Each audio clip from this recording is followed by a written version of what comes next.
আমার এই সাধারণ জীবনে আমি প্রতিদিন যে সমস্ত কাজগুলো করি সেগুলোই তোমাদের সঙ্গে শেয়ার করি। আর আমি মনে করি প্রতিটা মেয়েকেই কিন্তু এই কাজগুলো করতে হয়। তার সাথে আবার রয়েছে আমার একটা ছেলে। তো এই ছেলেকে নিয়ে সারাদিন ওকে সামলে তারপর ওর কাজকর্ম করে আবার এই ভিডিও বানানো, আমি মনে করি আমার কাছে সত্যি এটা একটা বড় চ্যালেঞ্জিং ব্যাপার। তবুও কি বলতো, সারাদিনের পর এই যে একটা ভিডিও আপলোড করি, তোমরা সুন্দর সুন্দর কমেন্ট করো।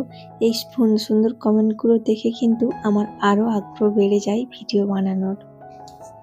যাই হোক বন্ধুরা, শুভ সকাল সকলকে। আশা রাখছি আপনারা সকলে খুব ভালো আছেন আর সুস্থ আছেন।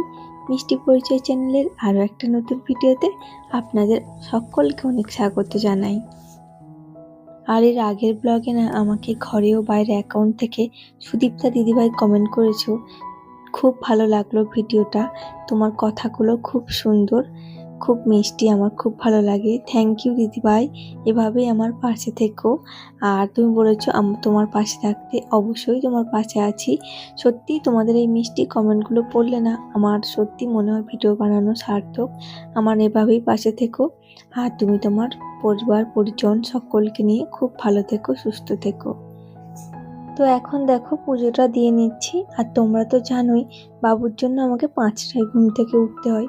তো সকালে ঘুম থেকে উঠে 5টার সময় উঠে তারপর যে সমস্ত বাসি কাজকর্মগুলো থাকে টুকটাক সেগুলো কিন্তু আমি অফ ক্যামেরাতেই সেরে নিয়েছি। আর তারপরে যে ছাদ বাগান থেকে কিছুটা ফুল নিয়ে এসেছি, মামা বাড়ি থেকে কিছুটা ফুল নিয়ে এসছে। আর এখন তো জবা ফুলের সিজন, প্রচুর জবা ফুল হচ্ছে। তো মা ওই বাড়ি থেকে নিয়ে আসছে, সেটা দিয়ে ঠাকুর কিন্তু বেশ ভালোই আমার পুজো দেওয়া হচ্ছে। তো ওদিকে কিন্তু সমস্ত কাজগুলো সেরে টুকটাক এখন রান্নাটাও আমি বসিয়ে দিয়েছি। আর তোমরা তো জানোই তরকারিটা মা আমাকে কেটে দিয়ে যায়। তো ওদিকে তরকারিটা যেহেতু কাটা ছিল সেজন্য কিন্তু আমি তরকারিটা বসিয়ে দিয়ে চলে এসেছিলাম মায়ের রুমে। তো মায়ের রুমটা আমি আগে পরিষ্কার করে নিই, তারপর আমার রুমে যাব। আর বেশ কয়েকদিন হয়ে গেল আমার রুমটা কিন্তু পরিষ্কার করা হয়নি, সেজন্য তোমার দাদাভাই কিন্তু এখন চলে গেছে ও বাড়িতে। আমি ভাবলাম যে মায়ের ঘরটা আগে গুছিয়ে নিই, তারপর আমার রুমে যাব। আর আজকে না সকাল থেকে খুব একটা শরীরটা ভালো নেই, আর সেজন্য বেশি কিছু রান্নাও করব না। সেজন্য ভাবলাম যে না, ঘরগুলো একটু পরিষ্কার করে নিই। যেদিকে মায়ের বিছানাটা তুলে তারপর যাব আমার রুমে। আর উপরের ঘরগুলো না প্রত্যেক দিন কিন্তু আমার পরিষ্কার করা হয়নি, এই দুটো রুমই কিন্তু প্রতিদিন করা হয়। আর এই যে দেখতেই পাচ্ছ এখন অনেকটা বেলা হয়ে গেছে। তো তোমাদের দাদাভাই যেহেতু অনেকটা বেলা পর্যন্তই থাকে সেজন্য কিন্তু ঘরটা সবসময় ঝাড়া হয় না।